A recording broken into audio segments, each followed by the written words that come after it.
Сайн байцгаана уу? Та бүдний энэ өдрийн амгалан айлтгая. Манай Баянзүрх дүүрэг маань 350 мянган хүн амтай 28 хороотой.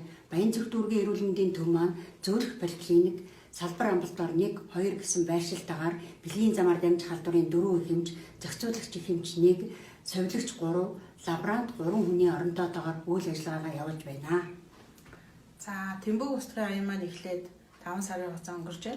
За, энэ хугацаанд хамгийн газар иргэдийн орол, өрхийн эрүүл мэндийн төвүүд, цагдаагийн элцтэйгээ хамтраад олон ажлуудыг бол зохион байгуулад байна. За, нийтдээ Тэмбэг илрүүлэх шинжилгээнд 20,054 иргэнийг хамруулснаас 214 шинэ тохиолдлыг илрүүлж эмчилгээнд бүрэн хамруулсан. За, хавьтлын илрүүлэлт эмчилгээнд хамруулалт нь бол 67% байна. За, хамгийн газар иргэдийн урлаас биднэрт 4,800 ширхэг онцлогыг бол гаргаж өгсөн байгаа. За, энэ онцлогоор бол нийтдээ 37 удаагийн идэвхтэй эрт илрүүлгийн үйлчлэгийг амжилттай зохион байгуулсан. За, орон гэргүүд хинмэл иргэдийн үйлчлэгийг нийтдээ 5 удаа зохион байгуулсан байна.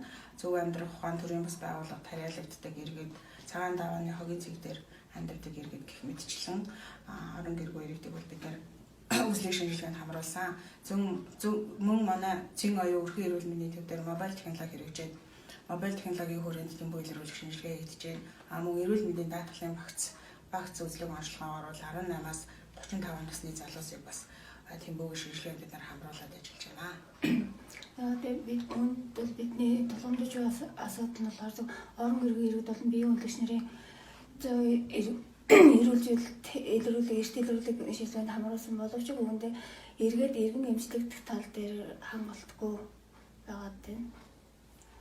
За, эрсдэл байдалд орсон хэм боловч манайхыг зөөр ирэхэд манай хамт олон харьяал харгалзахгүйгээр тусламж үйлчлэгээ үзүүлэхэд бэлэн байна. Өвчнийг нь Хэмжлийг Өвдөөгүйг нь Урсан сэргийлье.